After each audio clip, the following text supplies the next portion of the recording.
तो दोस्तों आज हम बात करने वाले हैं एक ऐसी मूवी के बारे में जिसने केजीएफ, बाहुबली जैसी मूवीज को टक्कर दी। कहने को तो ये साउथ की मूवी है, लेकिन इसने बड़ी बड़ी बॉलीवुड मूवी को भी पीछे कर दिया। इसमें इतना ज़्यादा हॉरर एक्शंस दिखा रखा है कि हर एक जगह इसकी चर्चा चलने लगी थी। तो चलो दोस्तों शुरू करते हैं। मूवी का नाम है पुष्पा द राइज। तो मूवी की स्टार्टिंग में हमें लाल चंदन दिखाया जाता है और उसके बारे में बताया जाता है कि लाल चंदन कितनी ज़्यादा इंपॉर्टेंट है फॉरेन कंट्रियों में, खासकर जापान और चाइना में इसकी बहुत ज़्यादा डिमांड होती है। इतनी ज़्यादा डिमांड होने के कारण, और एक बहुत इंपॉर्टेंट बात, ये जो लाल चंदन होता है पूरे वर्ल्ड में कहीं नहीं मिलता, सिर्फ इंडिया को छोड़ के। तो इंडिया से लाल चंदन को जापान और चाइना जैसे देशों में स्मगल किया जाता है। फिर उसके बाद सीन शिफ्ट होता है एक ट्रक के पीछे जिसमें बहुत सारा लाल चंदन भरा होता है, साथ में बहुत सारी पुलिस की गाड़ियां उस ट्रक का पीछा कर रही होती हैं। आगे जाके कहीं ना कहीं पुलिस की गाड़ियां उस ट्रक को पकड़ ही लेती हैं और ट्रक के अंदर से निकलता है हमारा अल्लू अर्जुन सुपरस्टार, जिसको यहाँ पे नाम दिया गया है पुष्पराज। साला झुकेगा नहीं मैं। जैसे ही पुष्पराज के साथ एक्शन शुरू होता है तो पुष्पराज बोलता है मुझे जाने दो, मैं आपको एक एक बंदे को 10,000 रुपये दूंगा।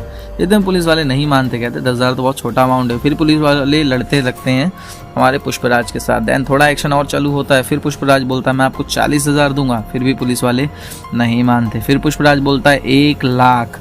1,00,000 बोलते ही पुष्पराज के सर पे एक जोर से डंडा पड़ता है और पुष्पराज को एक अपनी जीप में पुलिस वाले भर के जा रहे होते। तभी पुष्पराज बोलता है क्या समझे, सबको 1,00,000 देने का नहीं बोला मैंने, सबके अलग अलग 1,00,000। तो पुलिस वाले अचानक से शॉक हो जाते हैं और 1,00,000 रुपए लेके पुष्पराज को छोड़ देते हैं। उसके बाद इसमें से एक पुलिस वाला पूछता है भाई तेरा नाम क्या है जो इतना पैसा देके जा रहा है हमें? बोलता है पुष्पराज। साला झुकेगा नहीं मैं। पहला डायलॉग यहाँ पे पुष्पराज का खत्म होता है। ये तो था एक तरीके से बीच में जब स्ट्रगल चल रहा था पुष्पराज की स्टोरी स्टार्टिंग में ऐड की जाती है। तब मूवी तब शिफ्ट हो जाती है जब पुष्पराज एक नॉर्मली मजदूर होता है। मजदूर होने के साथ साथ उसके माइंड में हमेशा से एक बात चलती हुई आती है जो कि बचपन से उसके सरनेम को लेके थी, क्योंकि पिता और उसकी माता जब आपस में प्यार करते थे उसी से पुष्पराज पैदा होता है। लेकिन कभी भी वो लोग शादी नहीं करते, जिसके कारण सभी गाँव वाले उसको नाजायज औलाद बोलते हैं, जिसके कारण पुष्पा को बहुत ज्यादा बदनामी होती है। प्लस में बदनामी के साथ साथ उसको जगह जगह नकारा जाता है। तो पुष्पराज के अंदर एक बहुत ज्यादा आग होती है कि कुछ कर गुजरने की। लेकिन स्टार्टिंग के सीन में पुष्पा एक जाता है लकड़ी के काम के लिए, जहाँ पे चंदन की लकड़ियां काटने के उसे 1,000 रुपए और किलो के हिसाब से कुछ अलग पैसे भी मिलते थे। वहाँ पे जब वो लकड़ी काटने जाता है तो कुछ पुलिस वाले आ जाते हैं, जिस कारण वो सभी मजदूर कुछ लकड़ियां छुपा देते हैं, जिससे पुलिस वालों को कोई सुराग नहीं मिलता। वो पुलिस वाले वापस चले जाते हैं। देन जब वो लोग सारी लकड़ियां ट्रक में लोड कर रहे होते हैं तो पुलिस वाले दोबारा अपनी बड़ी गैंग को लेके बंदूकों के साथ आते हैं और कहते हैं इस बार तो हमने तुम्हें रंगे हाथों पकड़ लिया है। तभी इस चीज़ का फ़ायदा उठाते हुए पुष्पराज वहाँ से ट्रक लेके भागता है और आगे जाके कहीं ना कहीं ट्रक को छुपा देता है। पुलिस वाले पीछे से आते हैं, पुष्पराज को पकड़ लेते हैं और कहते हैं तुझे तो मैं जेल ले जाऊँगा और पता करूँगा तूने लकड़ियाँ कहाँ रखी हैं।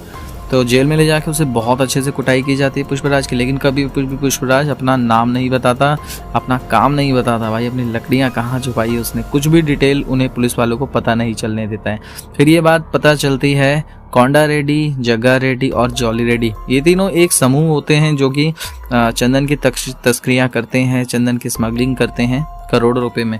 अब ये लोग भी थोड़ा सा शौक होते हैं कि भाई ऐसा कौन सा मजदूर है जिसने करोड़ों का माल छुपा रखा है, लेकिन वो बताया नहीं है कि पुलिस वालों को कहाँ रखा गया है। तो वो लोग जाते हैं उस पुष्पा को छुड़वाते हैं जेल से और फिर उसके साथ जाते हैं, कहते हैं भाई तू हमें बता दे लकड़ियाँ कहाँ हैं। लेकिन पुष्पा बोलता है लकड़ियाँ तो मैं आपको बता दूंगा, लेकिन लकड़ियों को बताने का आपको 5,00,000 रुपए देना होगा। तो वो लोग मान जाते हैं। फिर वो जाता है आगे उस जगह पर जहाँ से पुलिस वालों ने उसे पुष्पा को पकड़ा था। उस जंगल में जाता है, उसे दिखाता है कि भाई मैंने कुएं के अंदर पूरी लॉरी ही डुबा दी है और उस लॉरी पूरी भरी हुई होती है। लॉरी मतलब एक ट्रक होता है जो कि पूरा चंदन की लकड़ियों से भरा हुआ होता है।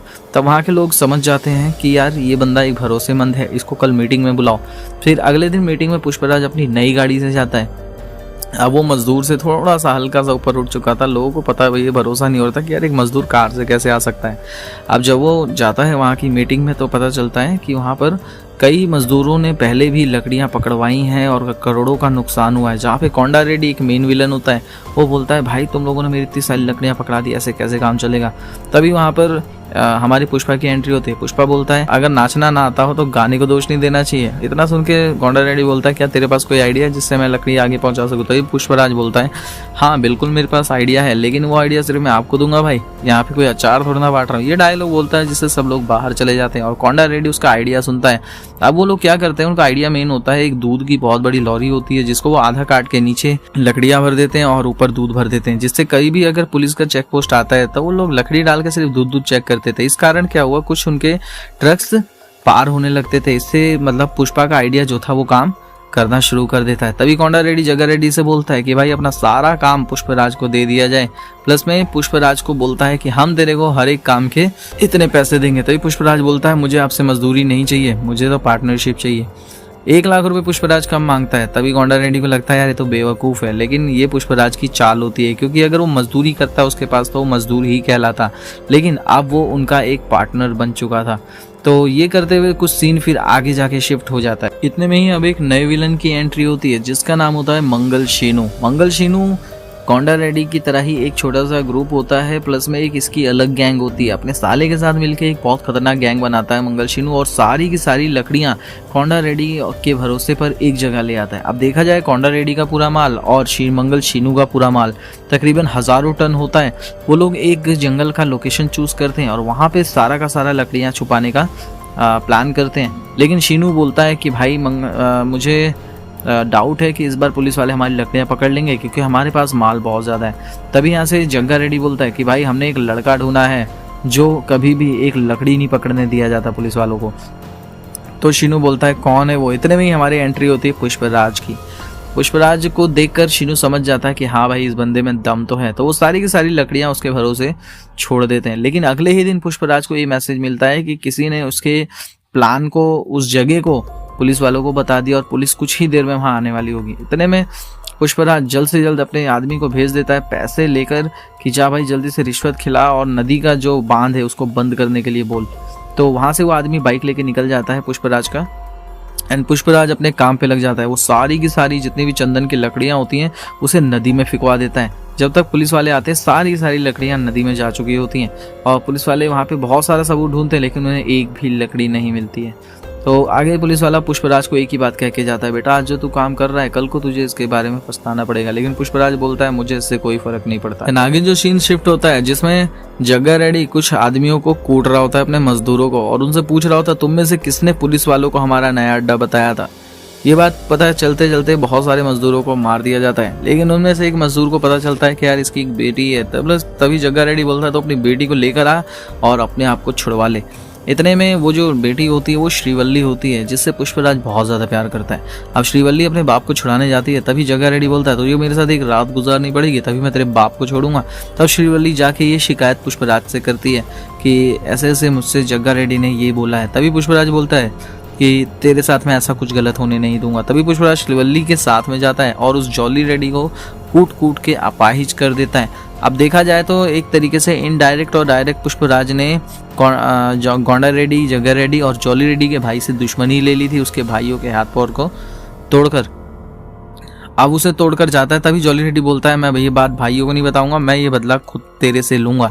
तो पुष्पराज बोलता है ये हुई ना मर्दों वाली बात। ये बात कह के आगे के थोड़ा सा सीन और हमारा शिफ्ट हो जाता है, जिसमें हमें पता चलता है कि कोंडा रेड्डी देखता है कि उसके जॉली रेड्डी भाई को किसी ने मारा है, लेकिन किसने मारा है ये बात बिल्कुल भी नहीं पता होती। तो कोंडा रेड्डी को एक दिन हिंट मिलता है कि ये शायद पुष्पा का ही काम है। तो वो पुष्पा के साथ एक प्लान बनाता है कि यार पुष्पा चलना है कल के दिन अपना सारा हवाला का पैसा लेने, जितनी चंदन की लकड़ियाँ उस दिन गई थी उन सब का पैसा आने वाला था। तो वो लोग पैसा जब लेने जा रहे थे तभी पुष्पा अलर्ट हो जाता है थोड़ा सा, क्योंकि उसे थोड़ा सा डाउट लगता है, क्योंकि उसके एक मेजर फ़ोन पे एक मैसेज आता है जिसमें लिखा हुआ होता है डेंजर, और ये डेंजर भिजवाने वाला सिर्फ उसका दोस्त केशव ही होता है, जो पुष्पा का हमेशा एक अच्छा दोस्त, अच्छा भाई की तरह मिलके रहता है।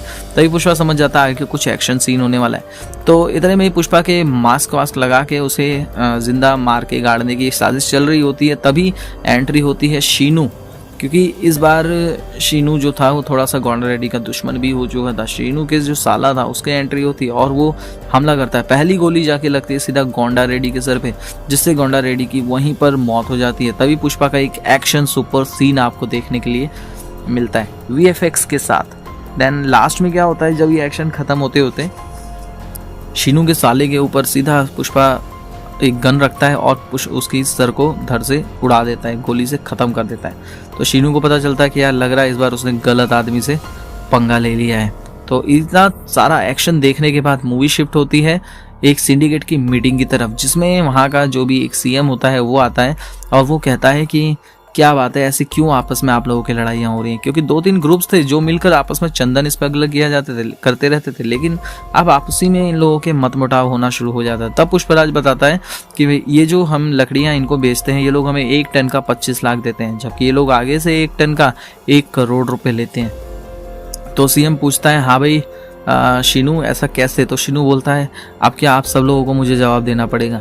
मतलब वहाँ पे मीटिंग में बहुत सारी ऐसी बातें होती हैं, लेकिन लास्ट में एक ही बात पुष्पराज बोलता है, सिंडिकेट का मेंबर मुझे हटाकर आप यहाँ का सीनियर बनाइए। तो जितना भी सीएम होता है वो बोल देता है कि हाँ भाई पुष्पराज को यहाँ का सीनियर बनाया जाएगा, क्योंकि ये हमें 1 टन का 1 करोड़ रुपए देने के लिए तैयार है।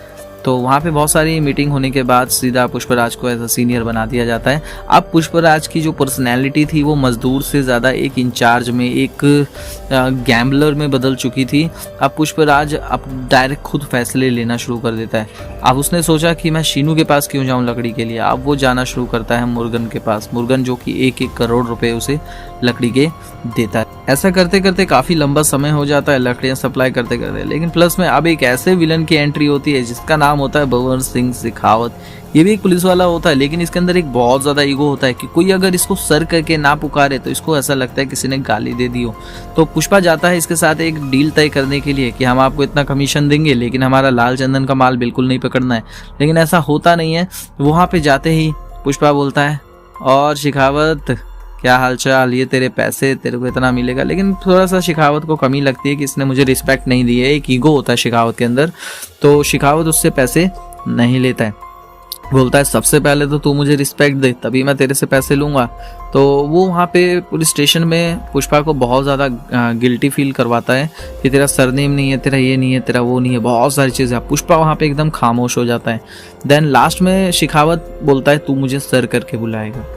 तो पुष्पा बोलता है ओके शेखावत सर, वो बोल के पुष्पा वहाँ से चला जाता है। हालांकि पुष्पा बहुत ज़्यादा बेइज्जती महसूस करता है अपने सभी लोगों के सामने, लेकिन पुष्पा ने इसके आगे के लिए बहुत बड़ा प्लान कर रखा था। क्योंकि वो इसलिए करता है क्योंकि पुष्पा की शादी होने वाली थी और वहाँ पे शेखावत ने उसे धमकी दी थी अगर तूने उल्टा सीधा कुछ किया मैं तेरे को जेल में डाल दूंगा। लेकिन पुष्पा चाहता था उसकी माँ को इस बार कोई दुख ना हो, तो इसलिए उसने शादी के दिन तक का इंतज़ार किया और शेखावत की सारी बातों का मतलब हुक्म मानना शुरू कर दिया। ऐसे में केशवा उसके दोस्त को भी लगने लगा यार कहीं ऐसा तो नहीं है पुष्पा शेखावत से डरता है, लेकिन हकीकत तो कुछ और ही थी। एक दिन शादी वाले दिन फाइनल सीन चल रहा होता है जिसमें शेखावत और पुष्पा आपस में बैठ के दूर थोड़ा एक आग जला के आराम से दोनों ड्रिंक कर रहे होते हैं। तब पुष्पा के अंदर वो बात आ जाती है याद जिस दिन शेखावत ने पुलिस स्टेशन में पुष्पा को बहुत ज़्यादा हड़काया था अपने उसके भी पब्लिक के सामने और उल्टा सीधा भी बोला था उसके। तो पुष्पा बोलता है सर आपने उस दिन बोल के सही नहीं किया और ये जो आपकी गन में गोली है ना एक ज़्यादा है, उस दिन आपने कहा था ना चलाऊं गोली, क्या है तेरा ब्रांड। इतना करते के साथ ही पुष्पा अपने हाथ में एक गोली चला लेता है, प्लस में उस हाथ को खून से लपटे हुए हाथ को अपने शर्ट पे छापता है, बोलता है ये है मेरा ब्रांड पुष्पा, पुष्पराज। सुन के पुष्पराज नाम सुन के फ्लावर समझे क्या, फायर है मैं। और आज आप भी नंगे जा रहे हो, मैं भी नंगे जा रहा हूँ। अगर मेरे को आज मैं बिना कपड़े के भी जाऊंगा तो भी लोग मुझे भाव करके बुलाएंगे, लेकिन तू बिना कपड़े के जाएगा तो तुझे साले कुत्ता तक नहीं पूछेगा। ये सब करते ही वहाँ पे एक ऐसा सीन क्रिएट हो जाता है जिससे भंवर सिंह शेखावत उससे इतना ज़्यादा दुश्मन मान लेता है कि यार पुष्पा का पता नहीं वो वही मर्डर कर देगा। ऐसा करते हुए पुष्पा वहाँ से निकल जाता है। देन भंवर सिंह शेखावत जब अपने घर जाता है तो सच में उसका कुत्ता तक उसे नहीं पहचानता और भंवर सिंह शेखावत गुस्से में अपने कुत्ते को गोली तक मार देता है। देन यहाँ पे लास्ट में पुष्पा और श्रीवल्ली की शादी हो जाती है और ये मूवी यहीं पे समाप्त हो जाती है। दोस्तों अगर आप हमारी वीडियो पे नए हैं तो वीडियो को लाइक करके चैनल को सब्सक्राइब कर दीजिएगा। और हाँ अगर आपको पुष्पा 2 की भी एज अ स्टोरी चाहिए तो हमें कमेंट बॉक्स में ज़रूर बताइएगा, हम उस पर स्टोरी ज़रूर बनाएंगे। दोस्तों चलो मिलेंगे नेक्स्ट मूवी में बहुत ही इंटरेस्टिंग टॉपिक के साथ। तब तक दोस्तों टाटा बाय बाय, जय हिंद।